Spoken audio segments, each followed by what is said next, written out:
Hey there. So, this week we'll be celebrating an American holiday in Portugal. What that means is that we gotta cook all American smash burgers. So, we gotta make our own buns, we gotta make our own sauce, and we gotta make our own patties. No lettuce, no tomatoes, or any semblance of anything that could be possibly seen as healthy. This brick of pure happiness. That's why without any further ado, let's get cooking. So first, the buns.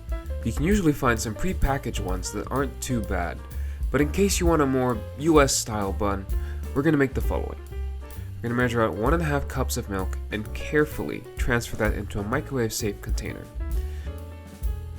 Realizing about halfway through that our container might be a bit too small. So we're going to go out and procure a slightly larger bowl, transferring once again, and we're heating it up in the microwave for a few seconds until about lukewarm. Then we add in 1 pack or about 2.5 teaspoons of dry yeast, stir it up a little, and let it rest for about 10 minutes. Meanwhile, we'll set up our dry ingredients. To a large bowl, we're going to measure out 3 cups of all-purpose flour, 1 cup of potato flour, which isn't the easiest thing to find here, so you can also use rice flour like I am here. 2.5 tablespoons of granulated sugar, 1.5 teaspoons of fine sea salt, and paddle it all together until it's homogeneous. By now, our yeast mixture has risen, so we're going to feed it to our dry mix and also add in 50 grams or 3.5 tablespoons of melted butter. I gotta tell you guys, butter here tastes divine compared to what I remember growing up with in the States as a kid.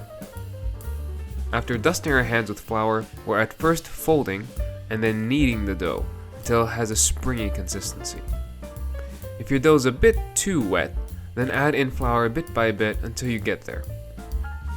Once it's kneaded and beaten, we're gonna roll it out into a taut ball, transfer it to a freshly well-oiled bowl, and cover it with a damp cloth for 1 hour or until doubled.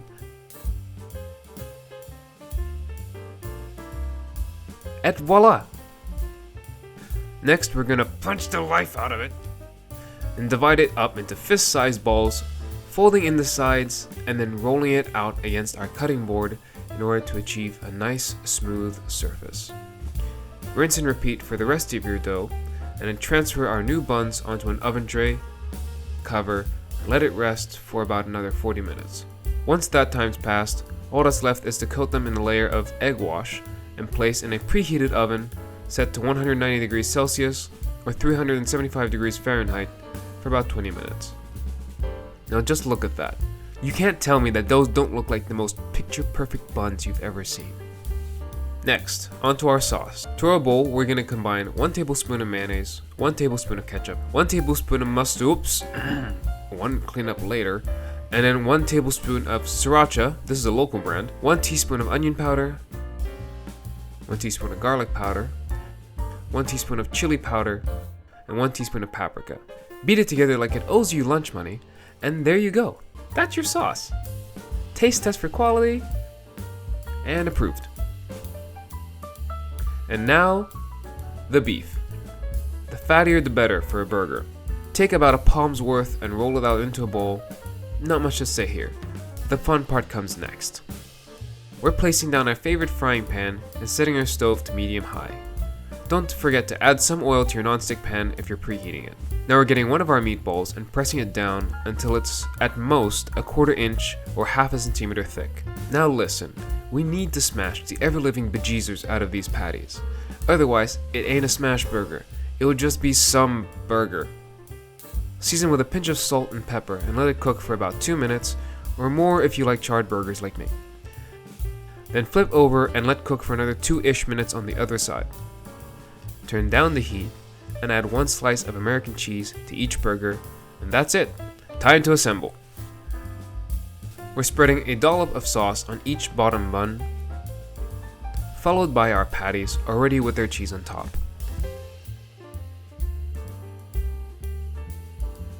Maybe another dollop of sauce on top of that if you're like me, and finally we're going to close the book on our art piece with the top bun.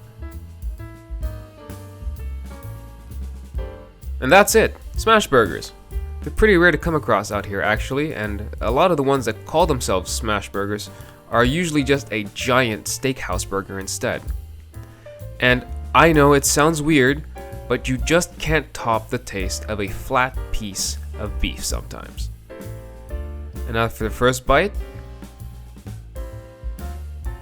Man, I gotta tell you, that's probably one of the best cheeseburgers I have ever had. Now, if you excuse me,